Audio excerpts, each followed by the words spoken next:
အားလုံးမင်္ဂလာပါ Redmi K60 series ကနေပြီးတော့မြန်မာပြည်ကိုပထမဆုံးဝင်ရောက်လာတဲ့ Redmi K60E လေးကို unboxing လုပ်ပြီးတူတူကြည့်မှာဖြစ်ပါတယ်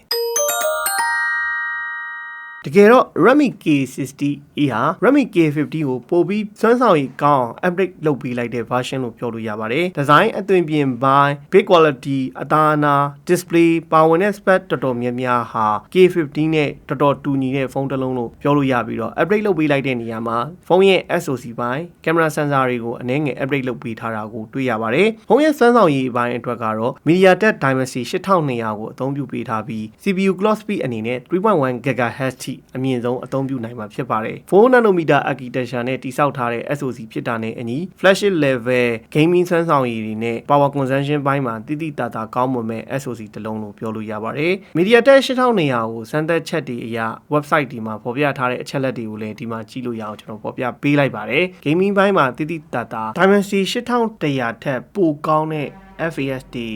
result တွေရရှိတာကိုတွေ့ရမှာဖြစ်ပါတယ်။ဖုန်းမှာပါဝင်တဲ့ storage ဘိုင်း RAM ဘိုင်းမှာဆိုရင်လည်း UFS 3.1 LPDDR5 တို့ကိုအသုံးပြုပေးထားပြီးတော့ K50 မှာတက်ဆင်ထားတဲ့ 3950mm square ရှိတဲ့ paper chamber cooling system တစ်ခုလုံးဟာလည်း K60E မှာတပုံစံနဲ့ပြန်လည်ပါဝင်တာကိုတွေ့ရပါတယ်။ display ဘိုင်းအနေနဲ့ကတော့ 6.67 ရှိတဲ့2K OLED display ကိုတက်ဆင်အသုံးပြုပေးထားပြီး peak brightness 1200 nit Corning Gorilla Glass Better 120Hz refresh rate HDR template DCI-P3 100% support ပေးတယ်လို့ touch sampling rate 480Hz ပါဝင်တာဟာလည်း touch sensitivity အတွက်ပုံမကောင်းမွန်တဲ့အတွေ့အကြုံကိုခန်းစားရနိုင်မှာဖြစ်ပါတယ်။ဖုန်းရဲ့ security ဘိုင်းအတွက်ကတော့ side mount fingerprint ကိုပဲအသုံးပြုရမှာဖြစ်ပြီးတော့ battery 5500 mAh 67W fast charging ပါဝင်မှာဖြစ်ပါတယ်။ speaker ဘိုင်းအနေနဲ့ dual speaker ကိုတက်ဆင်ပေးထားပြီးတော့ camera ကတော့ K50 မှာလိုပဲ travel camera setup Sony IM8598 48 megapixel main camera ကိုတက်ဆင်ပေးထားပြီးတော့ OIS လည်းပါဝင်ပါတယ်။နောက်ထပ်ကတော့8 megapixel ultra wide နဲ့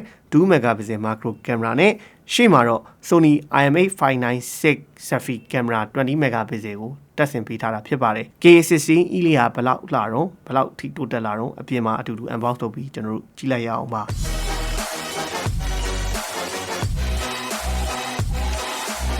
Redmi K60E ပါ RAM 1256GB version နဲ့လာပြီးတော့ဈေးနှုန်းကလောလောဆယ်10သိန်းဝန်းကျင်ရှိပါမယ်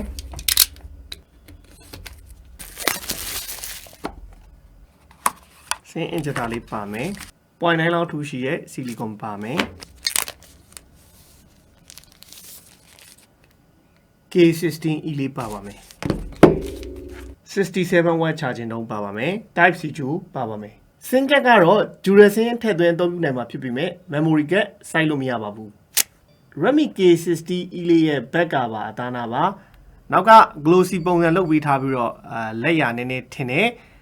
back ကတော့ plastic back ဖြစ်ဖို့များပါတယ် camera အနေနဲ့ကတော့48 megapixel main camera 8 megapixel ultra wide lens ရဲ့2 megapixel macro camera ပါဝင်ပါတယ် sensor Sony IM8598 ကိုသုံးပေးထားတယ်နောက်ကတော့ကျွန်တော်တို့ပုံမှန် flat design မဟုတ်ဘဲနဲ့ပိုကန်ရတွေ့ရအဆင်ပြေတော့သူ big quality လေးကခုံးပေးထားတာကိုဒီမှာမြင်တွေ့ရမှာဖြစ်ပါတယ်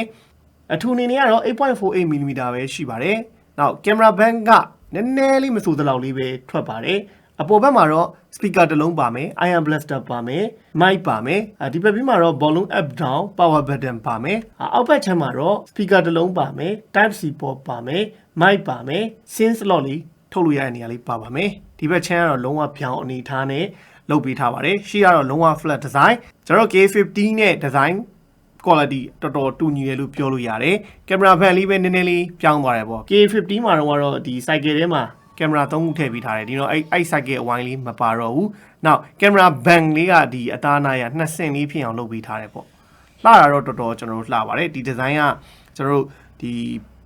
design color အနေထားကွဲသွားတာက K60E ထဲမှာအနက်ရောင်ကိုကွဲသွားတာပေါ့ဘာလို့ဆိုတော့ဒီ base shape diagonal line လေးတွေထည့်ပေးလိုက်တာဟာ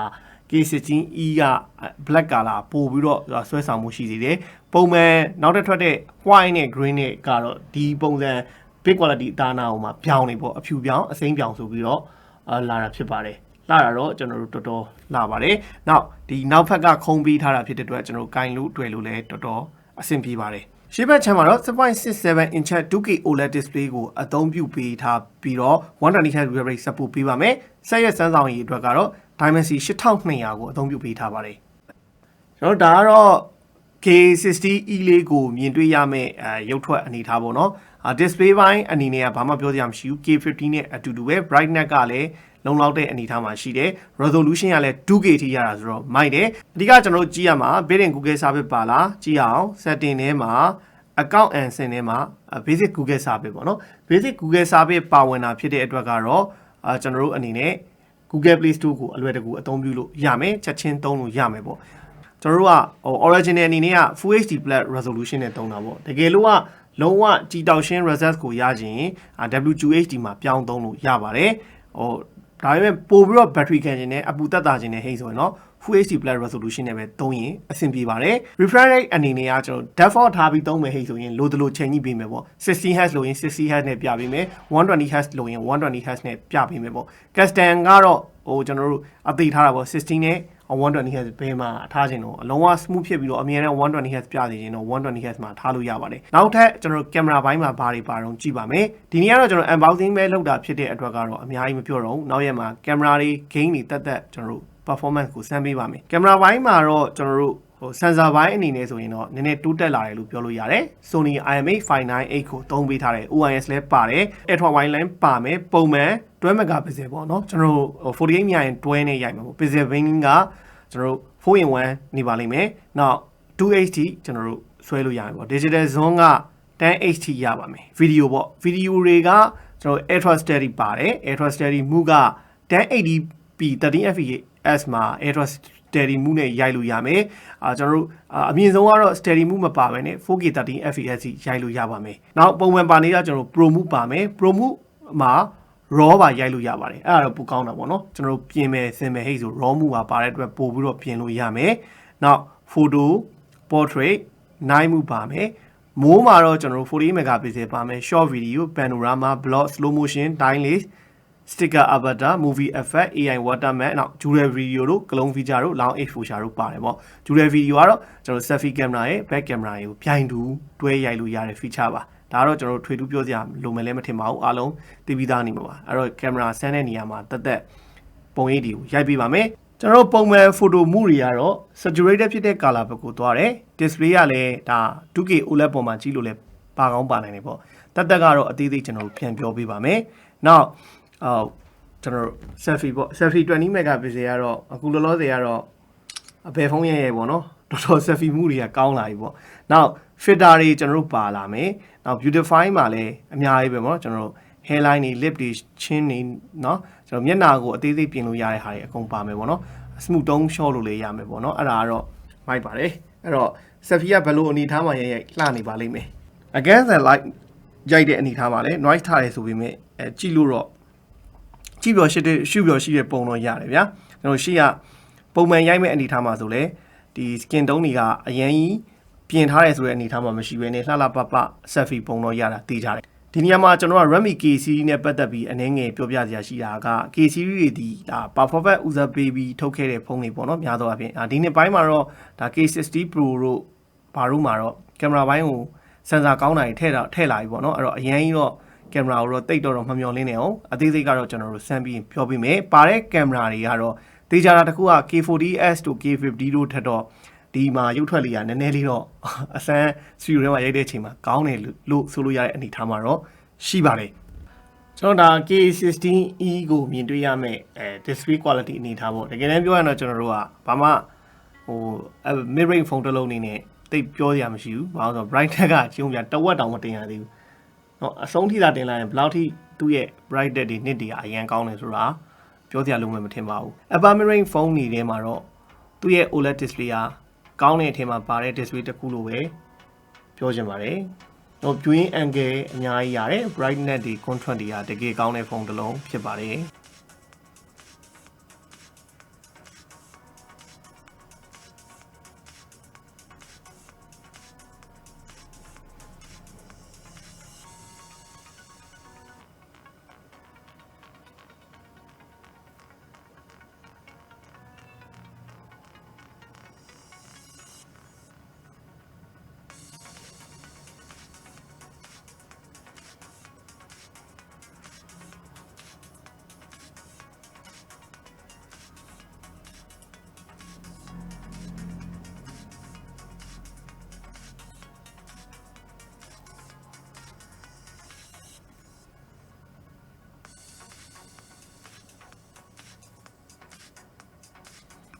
Okay ပါကျွန်တော်ဒါအခုမြင်တွေ့ခဲ့တာတော့ K60E လေးရဲ့ display ပေါ့နော်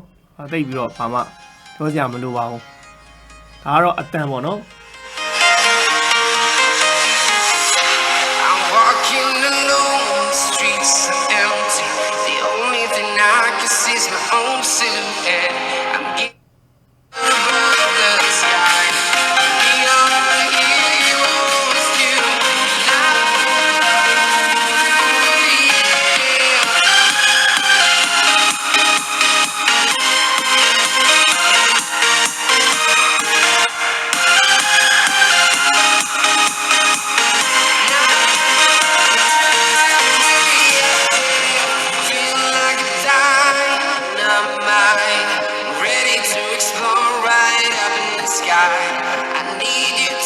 ကားဒီမှာဆိုတော့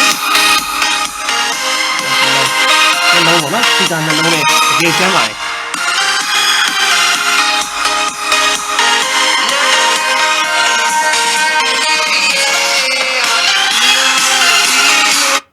โอเคပါပေါ့နော်ဒါဆိုရင်ဒါသူ့ရဲ့ speaker အတန်တွေကိုအားလုံး